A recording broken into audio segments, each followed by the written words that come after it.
The media likes to villainize I've listened women, to your and own. I've listened to your own no, words. of course. But now I'll educate you on the true story of it. Katey, I mean, have you ever watched one of my tapes? I haven't watched one of your Exactly. tapes. So you're sat But here. no, trying... I'm actually no, sorry, not. I'm not being you. aggressive. I'm actually not being aggressive. No, you're not. But you're being to you aggressive back. speaking. You're using terms like women like me. I'm asking you questions. Because you're a woman that promotes women's rights and equality. Yeah, I do. Whereas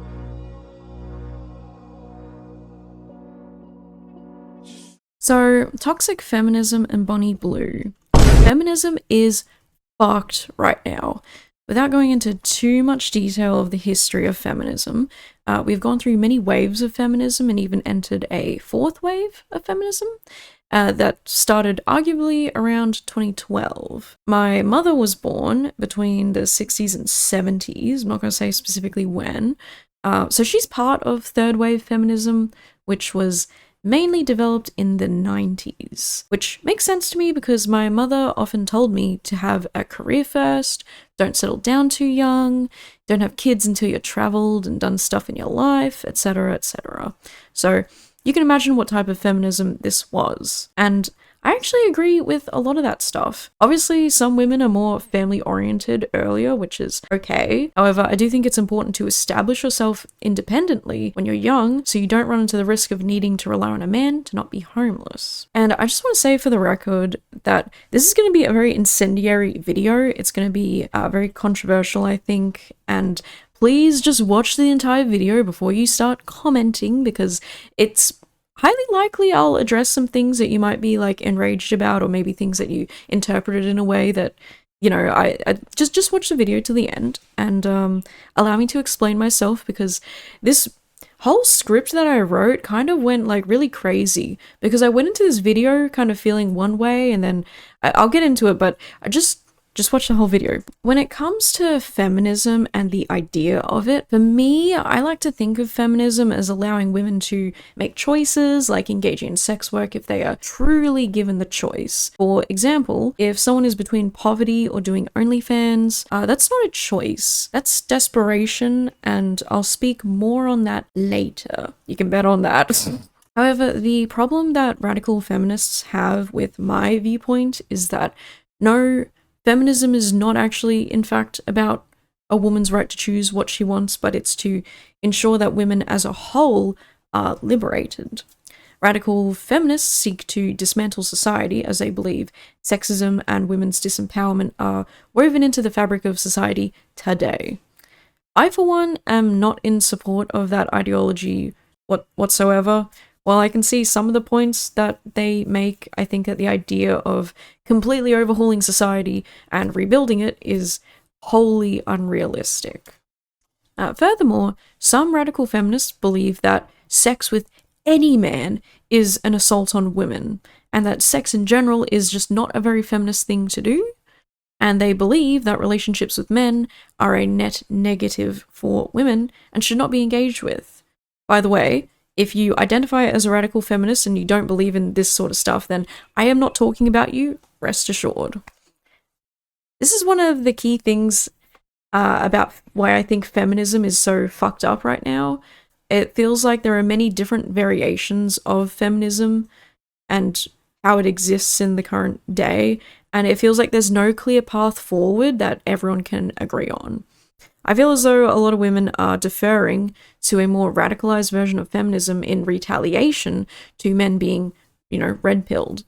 And I do want to emphasize that I understand why it's happening, but I don't like the attitude that women today are giving towards other women.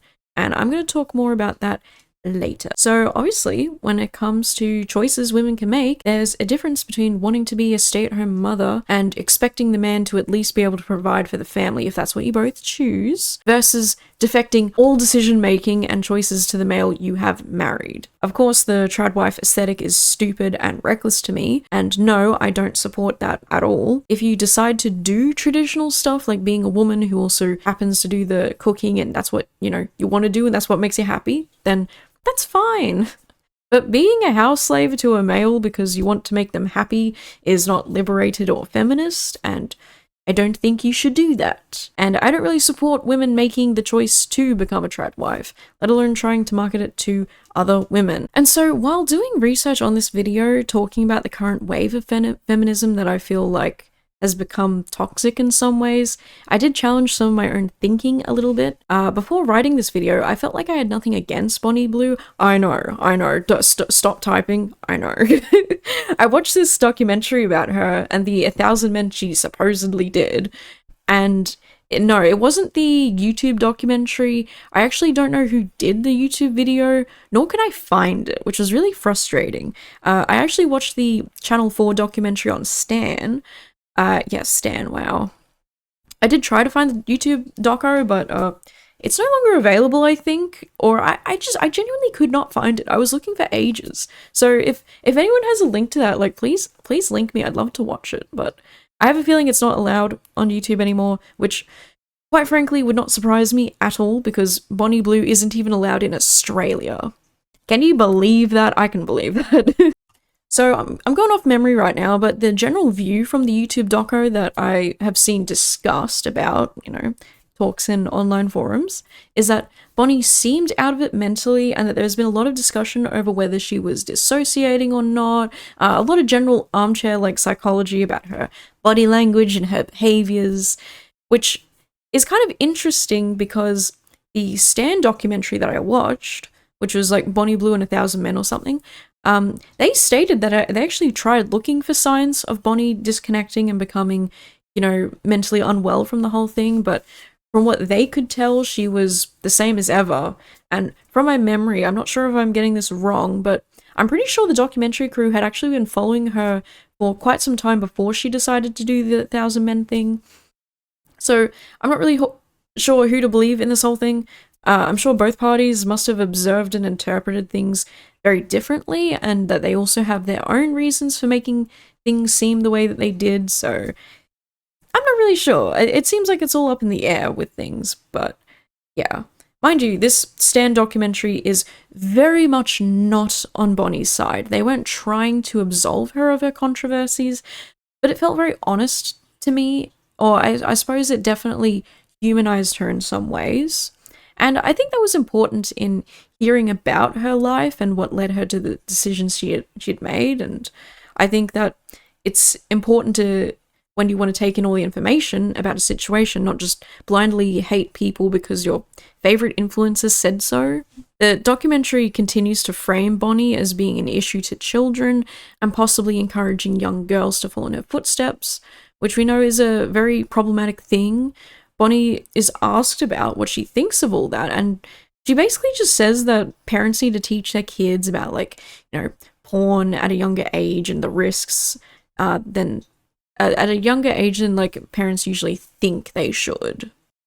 And you know what? I actually found myself agreeing with Bonnie on this, especially since a lot of parents these days are giving their kids unfettered access to the internet, and often with no supervision. Obviously, a lot more can be done in today's day and age to lower the risks of this type of danger to minors, but that being said, the type of videos she was making and posting to TikTok felt extremely predatory to me, and I don't think the documentary was challenging enough from that angle. In some ways, the documentary felt more like a literal documentation of events and added very little commentary to actually challenge Bonnie and her actions. One thing I think that wasn't emphasized enough in the documentary is how Bonnie targets barely legal males. This was definitely one of the big things that separate research that I did made me really realize just how messed up Bonnie's whole entire shtick is. It was described by Bonnie in an interview that these barely legal men were signing these contracts and waivers to say that they weren't being forced by but their hands were shaking and they were nervous, perhaps nervous to get caught, or also mixed with the adrenaline of being so close to losing your virginity to a famous sexy blonde woman. She's probably the type of woman that a lot of them had fantasized about engaging in intercourse with, and that fantasy was about to come true. But I just want to highlight the fact that Bonnie was already kind of famous, and she skyrocketed to even more fame when she announced the 1,000 Men thing. So there is a real power dynamic here, and I'll invite you all in to realize that this isn't a W for men at all. And I think that the way that society treats guys when it comes to sexuality, there's this idea that those guys are not being taken advantage of, but I believe 100% that they are, and there is no doubt about it in my mind. Think about it. If Robert Downey Jr. decided to do what Bonnie did in some wacky alternate timeline that definitely doesn't exist, Dorvis, dork it, there'd be 10,000 18-year-old girls lining up and shaking as they get closer in line. Like, absolutely everyone would go ballistic over that. Like, there's no... And you know what, to be honest, people have gone pretty justly ballistic over Bonnie's thing, but I think that a lot of people are missing the point, and they're covering more of like how it could be affecting Bonnie, if that makes sense, and less about how it's affecting the guys. So at first the comparison didn't really work for me, but because I genuinely think women would not line up to have sex with some famous porn star dude. Like, I genuinely think women would not care or really even think about that. I don't know why, I couldn't imagine it. It was just not happening. But imagining a famous male celebrity made that comparison work for me. I don't know. That's the only way it worked for me. So thinking about it like that makes me think about the situation, you know, a bit differently. So as I've reflected on this entire thing, I did find that I absolutely do not support Bonnie Blue in any shape or form. And, you know, my thing that was once like a neutrality, I guess, about the whole thing is now switched. And as I watched this documentary, I couldn't help but feel convinced of Bonnie's consent in the whole thing. A lot of people were trying to say that they thought she didn't like it or she didn't actually want to go through with it, but I still feel like this is her kind of thing that she likes. I don't find it hard to believe that there are some women out there who like those types of situations and genuinely enjoy them, but when she talked about it in the documentary, she said it was like, she liked it, it was her choice, and she enjoys it, so why should anyone have a problem with that? And I actually found myself agreeing with her at first. And it would probably all be fine from there if that was in a vacuum by itself, but now, taking on the additional information and how she specifically targets virgin, barely legal boys, she perpetuates this idea that's very toxic, thinking that, like, guys should get rid of their virginity as soon as possible, and that she is somehow doing them a favor by giving them their 10 seconds and moving on to the next guy. She says she's teaching them how to be better for the next girl in their life, and I don't see that at all. The way that I do see it is that she's exploiting barely legal boys who are still growing into their bodies, maturing, developing their brains. Remember, we've covered this before, but you're not actually an adult at 18. Sure, you're a legal adult, you can make decisions, but you're an emerging adult. Your brain isn't even close to being fully developed and matured. Least of all the prefrontal cortex, which involves, you know, emotional regulation, decision-making, a whole slew of other stuff, but she's filming these encounters and selling them. And she's gaining a profit and the boys are not. You can say in some ways maybe that is kind of feminist in like a really twisted way. She might be having sex for free, but she's calculated that it's a worthy investment for her long-term content creation. And let's be honest, guys, making a sex tape at 18 years of age is a very permanent decision that will follow you for the rest of your entire life, no matter if you're a woman or a man. So the only crazy way that I can spin that is maybe men will start experiencing work termination when people find out they did sex work. Maybe Bonnie's a feminist after all. Oh my god, this is equality. Of course I'm joking. No one should be fired from their job for that sort of thing, in my opinion. There's probably some situations where it's like, yeah, maybe, but it still frustrates me so much that that's even like a thing. So not only is she doing all that, but she's also verbally encouraging men to cheat on their long-term partners because it will help their marriage, supposedly. How does that twisted logic work? Well, if the wife isn't willing to go down on them, she is, as she likes to say. So then the guy can come home and feel better after being with Bonnie Blue. Normal people will help their friends' long-term marriage by encouraging them to actually fucking talk to their partners instead of burying their head in some strange puss. There's never a situation where blowing up your life is the better option than just talking about it or separating amicably if you can't come up with a solution. So, to return to this topic of like feminism feeling kind of fucked up today, I want to bring Sabrina Carpenter into the picture a little bit. I know I'm a little bit late on this, but she came out with a new album recently and the cover shocked a lot of people.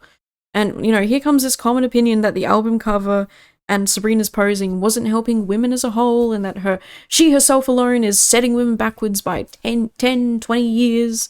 And, there's this idea of setting women backwards or not contributing to feminist liberation because a woman chooses to sexualize herself, and that's really frustrating to me. So let me define some things for you, since apparently 60% of Americans are illiterate. It means you are a far-right authorization ultra-analytic, ultra-analyst, political ideology movement characterized by dictator leadership, centralized autocracy, militarism, forcible suppression of opposition. So I don't know what that means, bro. I swear to God. I don't know what the fuck a fascism is. I don't know what the fuck that is. Self-sexualization. This involves a person choosing to present themselves in a way that emphasizes their sexual appeal, appearance, or sexuality. There's also intent. So the intent in self-sexualization can be a form of self-expression. It can help the individual feel confident. And some people argue that women can't possibly consent to do this for themselves because we have grown up brainwashed in a society that tells us this is good for us when it's, I guess, actually not. Okay, I have to do a sidebar here because I actually have a huge issue with this rhetoric that women can't make choices like wearing a hijab because Western white women say that they grew up oppressed and don't know how to be liberated from that. I've met many women who wear hijabs that I've had many discussions with about these topics because I was interested.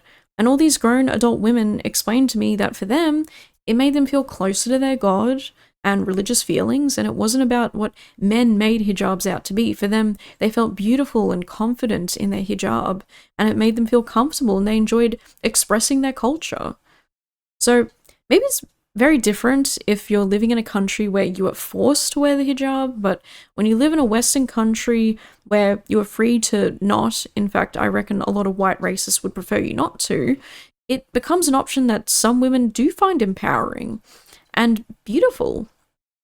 And if you're a Muslim woman who decided they didn't find it nice and denounced it, again, that's your choice, and I don't think you should be disowned or disapproved of for choosing that. Unfortunately, feminism still doesn't seem to really address non-Western women, and only recently started taking, I guess, women of color into account. So unfortunately, there's a lot of blind spots in Western feminism, I think. And, I guess another example of this for Western women, you might want to think about wearing makeup. Wearing makeup is a big topic today since Red Pill Guys and Kermit the Frog thinks. Today I'm surrounded by 20 Kermit the Frogs. I'm talking to myself here. How much do you know about me? Hypothetically, if you were born Jordan Peterson, but you talked like Kermit the Frog, that would just make you a human with a frog voice. It's done to emulate sexual arousal, and it isn't appropriate for the workplace, or that makeup is done exclusively for men and male attention alone. Women have been trying to prove that makeup is the thing we want to do and feel empowered to do. It's so that we can show up to other women sometimes and go, wow, your liner is so good today. I love that. I love those interactions. They're great. In fact, half the time when I am wearing makeup, I forget that I'm even wearing it. Is that weird? But anyway, we can't ignore the historical context of makeup and how it still affects women and liberation today. Makeup is always marketed to make you look younger, sexier, poreless, youthful skin, no texture, no aging, creaseless foundation. The marketing tactics are fucking endless with it all, I tell ya. Unfortunately, if you stop wearing makeup, people think you look tired or you look sick. If you show up to a job interview with no makeup, it might actually impact that. And women actually can have better outcomes in the court system if they do wear makeup. So that's not to say women have it easy, but a lot of feminist women, might not want to wear makeup and yet are somewhat forced to if they want to have the same opportunities as women who choose to wear it. So wearing makeup I don't think is necessarily a feminist thing to do, but I also think that not everything you do has to be strictly feminist. You can still be feminist in other areas of your life and have actions that impact it in a good way. So I think it's very complicated, as we can all grasp right now. Back to objectification versus self-sexualization. There is a degree of agency that needs to be considered. Women in like long-term relationships sometimes do boudoir photographs done for their partner to enjoy, bring spice to a relationship. You know, it's all good. And it's an extremely sexualizing experience for a woman to do that. It involves like dressing in lingerie, doing poses, getting your photos taken, having a photo book made of that sometimes.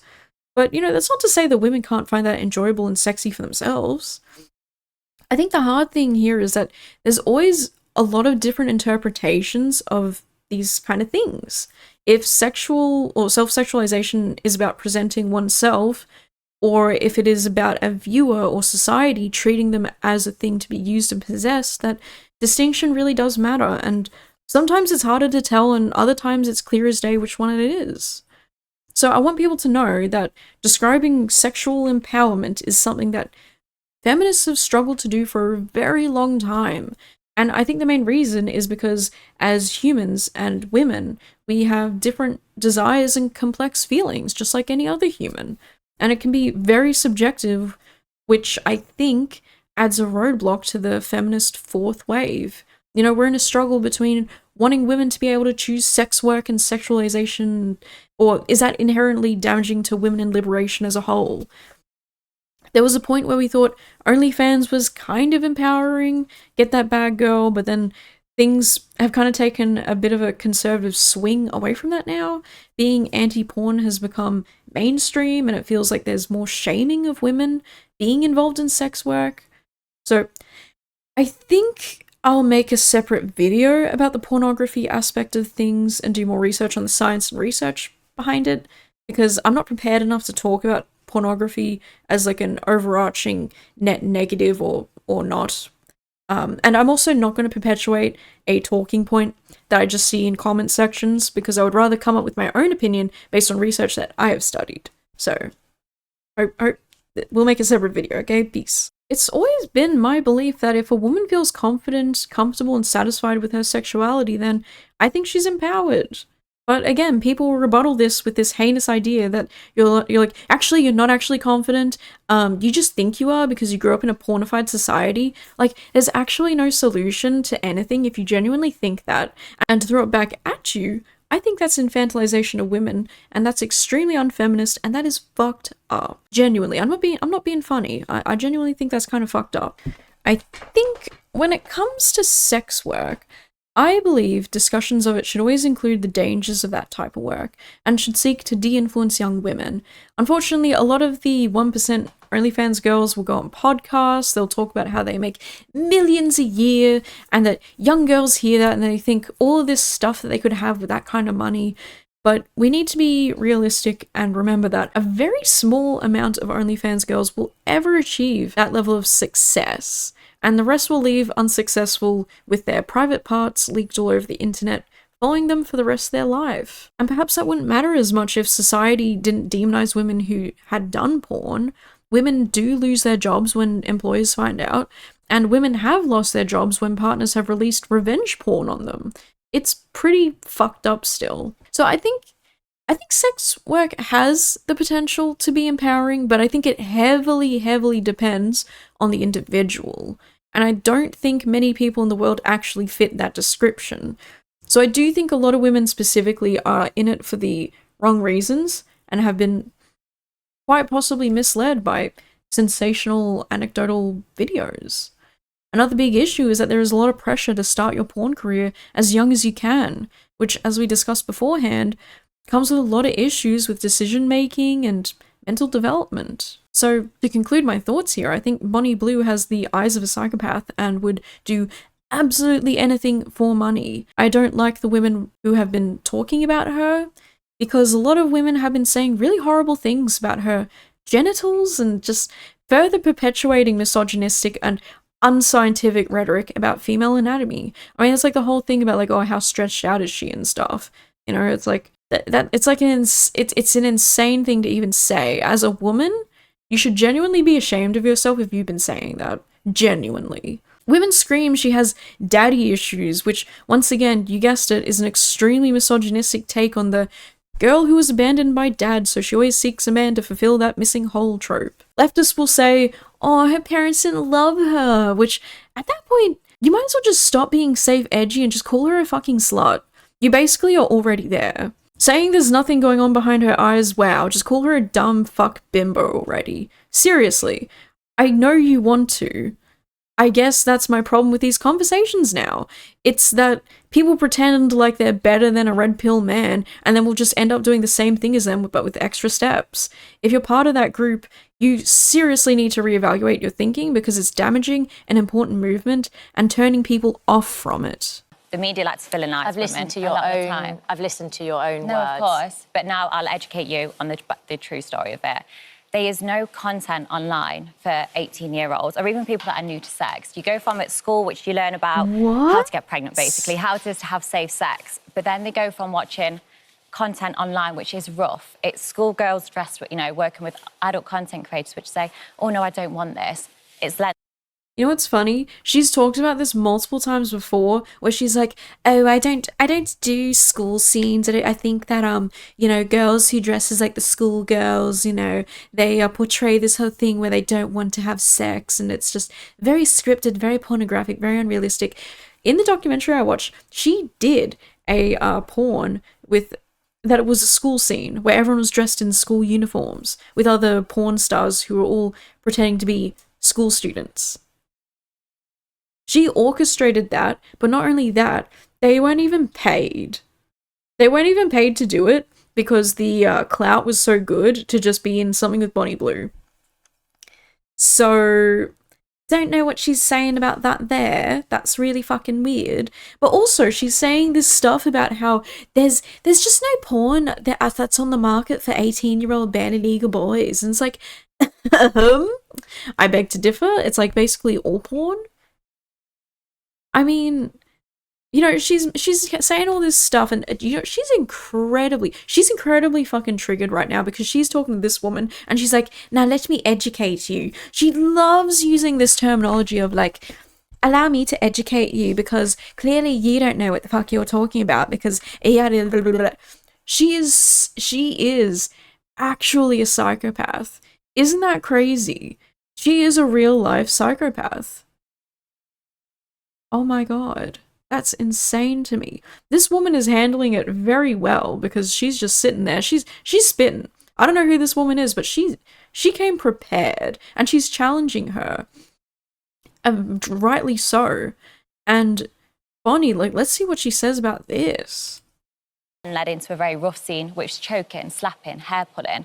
So are we only wanting our sons or the younger generation to watch that and try and perform that in a bedroom? Because that's dangerous for women. I think you're misunderstanding my point here, because I'm not saying, of course, I don't want anyone watching rough pornography. But why should they not watch that? Because that's also okay.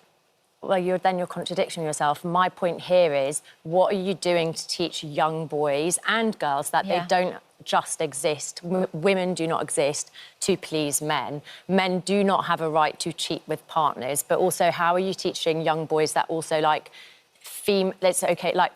male pleasure is not the ultimate. Like, there's also female pleasure, there's also respect. Yeah. Then what are you doing to teach young men that they don't just have an automatic right to sex? What's interesting is, like, I was noticing Bonnie started, like, really, like, breathing, like, really fast. Like, I think she's genuinely in some kind of, like, fight or flight feeling at the moment. Like, it's kind of like a gang up situation, I guess, in some ways. She loves gang up situations, by the way, so she should love this.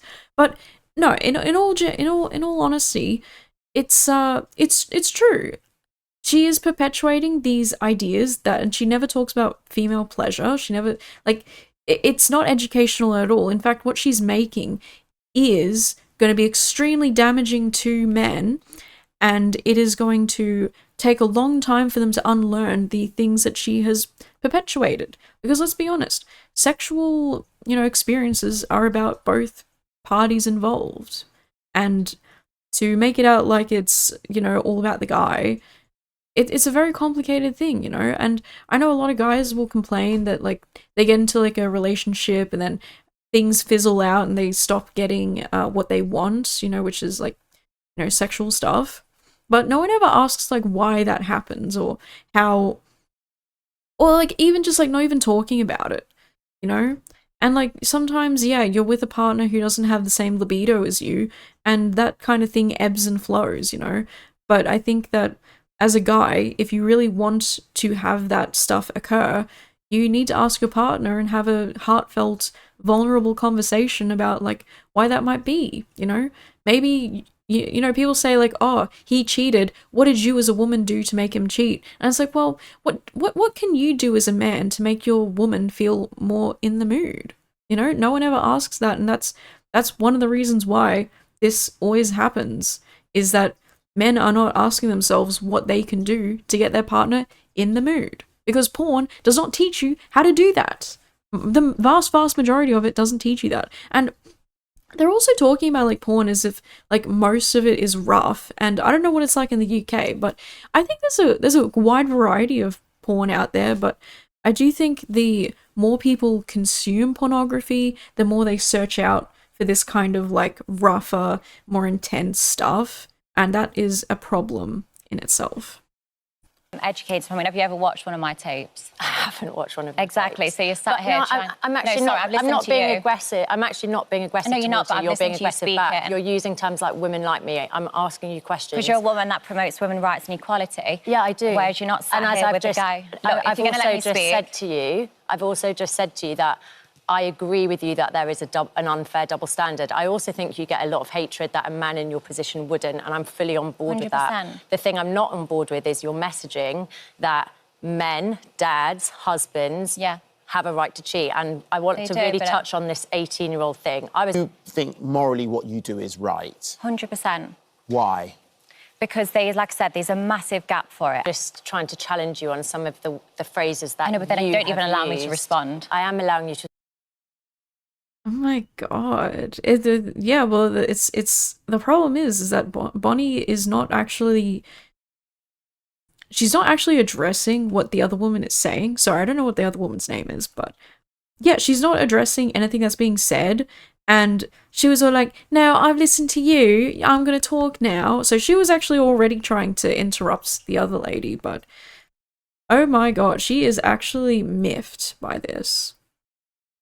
And she loves, I've noticed in her interviews, she loves to emphasize this educational aspect. She's really trying hard to market her content as having a contributive factor to society and sexual health and well-being. And, you know, I just don't think I don't think anyone with half a brain thinks that is really what's going on here. Like, I think she keeps saying it, and she wants to believe it and make people believe it. But at the end of the day, we all know that this is just a business to her. You know, I think she just likes the money that comes with it, and she'll do anything it takes to keep that ball rolling. I'm just trying to like get you to answer the questions. Bonnie, can I ask you a question? Yes. Have you thought about the future and where, like, will there come a point where you'll go, that's enough? Or will you maybe have a little boy or a little girl? Yeah. And have you thought about that and thought about if you did have a little boy or a little girl, how you would explain that situation to them?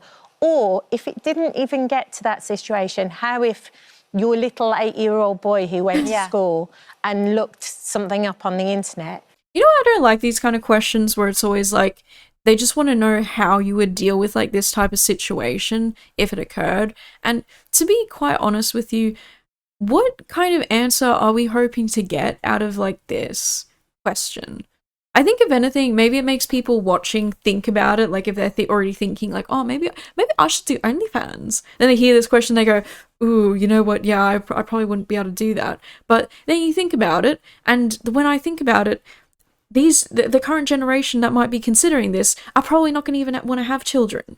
Let's be real. People these days maybe want to have children, but they can't. It's not like a feasible thing. So if anything, people might start thinking, well, I'm not going to have a kid, so I don't fucking care about that. What the fuck is the point of this question? It always pisses me off because they always go up to this question. And it's like, you've just questioned this scenario where it's like nothing is going to come from this fictional scenario that really matters at the end of the day, because she's already done it. She's already have all her stuff online. It's always going to be following her. So it's inevitable that a situation like this is going to occur.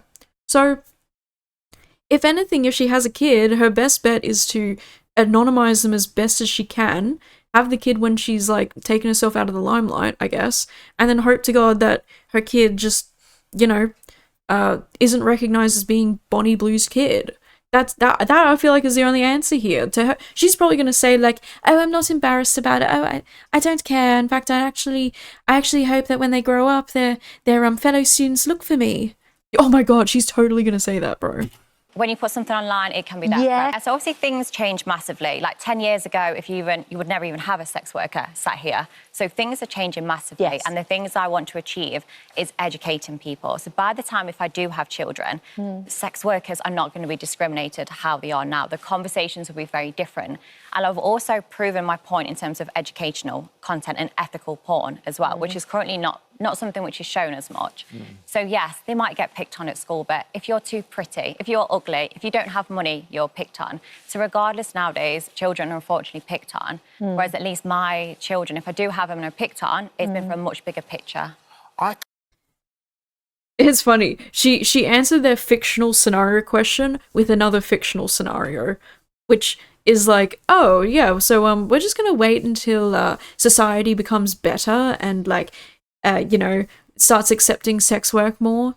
And you know, it is an interesting thing to mention. Like, yeah, having like a porn star on like a morning news show, like, yeah, that does feel pretty like, oh, that's kind of where we're at the moment, which is an interesting thing to think about. And so like I appreciate her coming up with that little thingamabob, but it still feels like I don't think that's the point they're trying to make. I think the point they're trying to make is that these kids, these like fellow students, are going to find out that their mum's a porn star, and then they're going to be looking her up, and it feels like, and I don't, like, it just feels very like groomy. And I'm not saying she's trying to do it on purpose and she's like done all this for the intention of that happening, but it does very much feel like there'd be a world where, I don't know, that's how it feels to me, and that's my opinion. And I'm not saying she's a groomer or she's trying to groom children, but a lot of people have come to that kind of conclusion with her, you know? A lot of people have come up with that idea that, like, yeah, that's kind of what's happening here.